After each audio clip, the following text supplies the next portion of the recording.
Permaculture is the new old way of caring and cultivating the earth. In this few films you will see students of Massachusetts and other leaders of permaculture movement explaining the technology and systems they are operating with. It's a great way to love earth and just enjoy her fruits. Enjoy the ready-to-go presentations.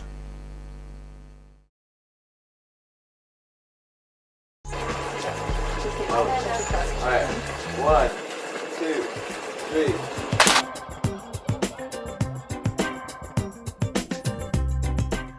Permaculture is a design science that was developed by Bill Mollison and David Holmgren.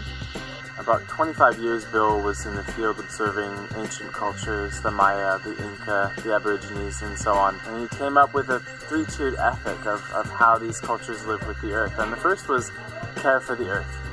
The second was care for the people. And the third was a fair share of the surplus of the resources, of the abundance that was produced by the land and the people.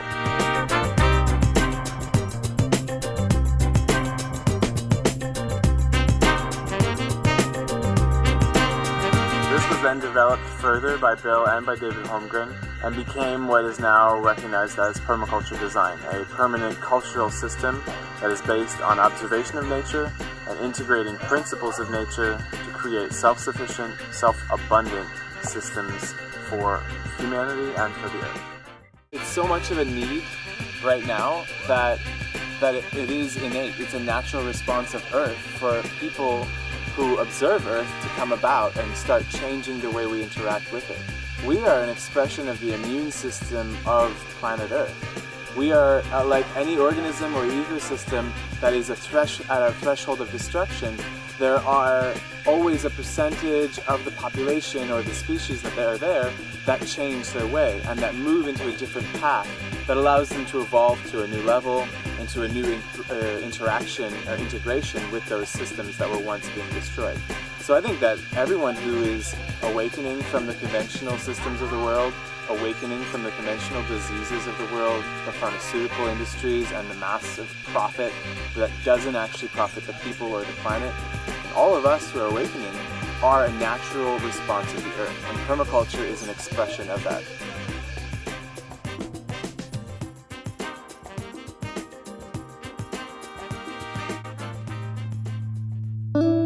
The whole scale of sustainability, we have degenerative activities and then we have regeneration, with sustainability being really in the middle of it all. You know, we could be striving for more than sustainability. We're going beyond sustainability. That's what permaculture is all about. It's going to regenerate a landscape to start being more productive, and that's better for the entire ecosystem, for plants, for animals, for insects, and for human benefit.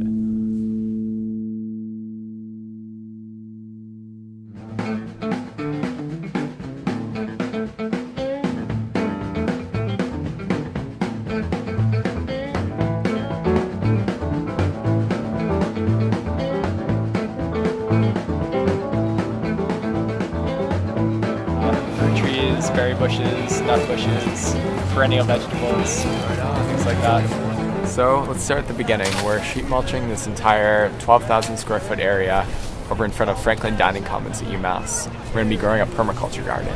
It's going to be acting as a sustainable garden because it's not going to need as many resources, and it's going to be a lot more resistant to drought. So we're taking this no-till gardening method, we're bringing it to UMass, and what we're doing first is we're aerating the soil, reducing the compaction but disturbing the soil a lot less. So then the microorganisms which are already there are not going to go anywhere else, they're just going to get a lot of food added to them, which is what we do next. We add about 4 inches or so of compost. So we're adding that right onto the existing grass, and then we're putting cardboard on top of that. So that cardboard is going to act more as the barrier layer. It's going to prevent the grass, which is underneath there, from coming up. On top of the cardboard, we're putting a mulch layer, and that can be anything from wood chips, which is what we use, to straw, to grass clippings, or yard waste, or garden waste, anything that's going to hold in moisture and hold in nutrients for the plants. Let that sit for about 5 months, and in the spring, you're going to have this great growing medium that plants are just going to thrive in. The permaculture garden here is a little bit less about nutrients and serving students the food, although that's critical to the education, which I think is the main purpose of this garden. Students really want to participate.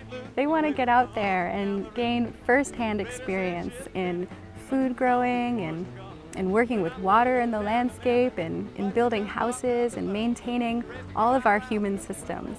And folks just crave this experience of learning by doing. Well, part of the location scheme was that it would provide the dining hall, which exists a mere 10 feet away from the lawn, with edible plants on our campus that can feed and nourish our student body for free. And so now what we're attempting to do is grow food all the while growing soil and growing the very land that we live on in an eco-sensitive way. I think everyone should know how to grow their own food, know that they can do it, and it's not very hard. If everyone has that in their minds when they go to cook dinner every night, it's going to make a huge impact on how our country runs and I think the overall health of people, which is one of the biggest epidemics facing our country.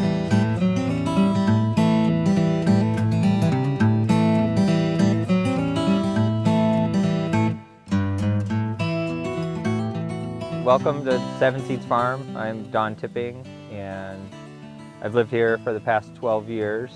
We've been planting trees and building ponds and developing a permaculture intensive farm system here ever since.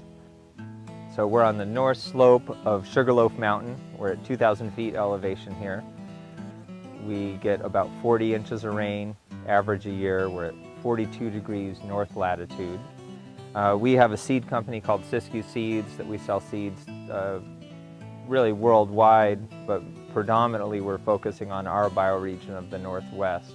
And then we also have a CSA that we run as a cooperative called the Siskiyou Sustainable Cooperative that we deliver food to about 200 families. One element of our water system has been the restore and repairing the native waterway that's on the farm. This is Spring Creek, and it's fed by 3 year-round springs up on this mountain at about 4,500 feet is where the springs emerge.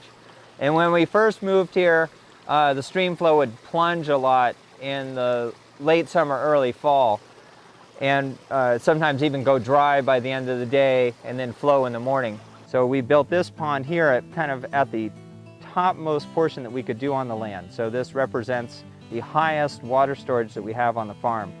So from here, I have enough gravity pressure to run about 8 sprinklers.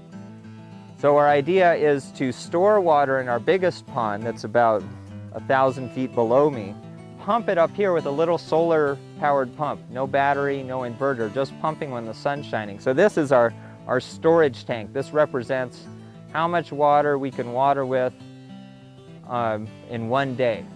We're basically at the top of a 5-acre, very intensively planted permaculture landscape, where we have about 400 fruit trees and about 2 acres of annual row crops. And then we also, maintain aquaculture, about 5 species of fish in here. So if you can imagine, there was a giant excavator scooping material out, a bulldozer spreading it across the dam, and then a roller, an 18,000-pound vibrating roller, compacting it down. When there's plenty of water this time of year, plenty of water in the creek that we're filling the pond with, we can open a wooden gate and allow the water to flood down a ditch that then zigzags down through this 5-acre system. So I like to view the water system really as like the circulatory system of the farm. In a way, we're playing Aikido with water. We're trying to hold it as high in the land as possible.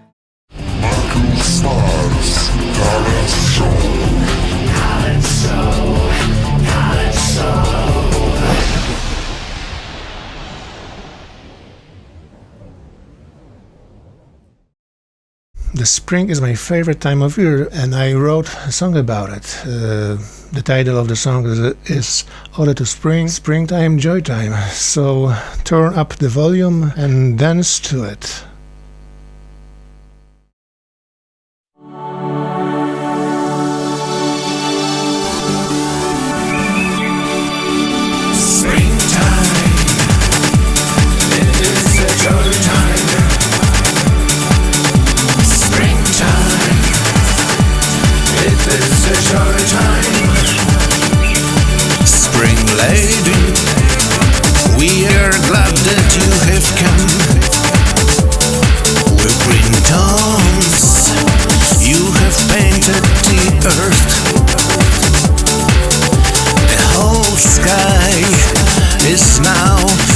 danger you. The world has no sense without you. It's springtime here again. Springtime that intoxicates.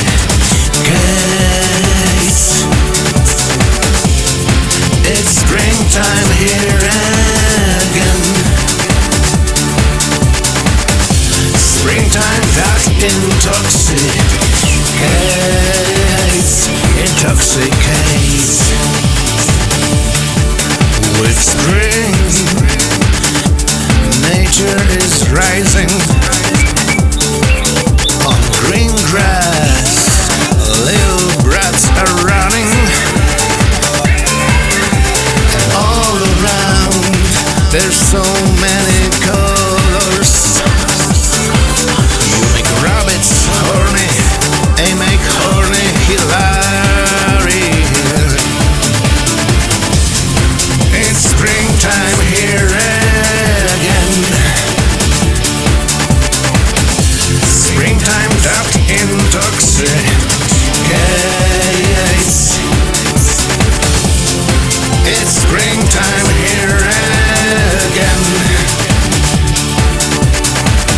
Springtime that intoxicates. Intoxicates. Yes, spring is here again. Spring that intoxicates. Intoxicate us. Intoxicates. Intoxicate us. Intoxicates. Intoxicate us. Intoxicates. Intoxicate us. Springtime. It is a joy time. Springtime. It is a joy time. Of spring. You make everything fresh. In your spring crystal waters, flowers take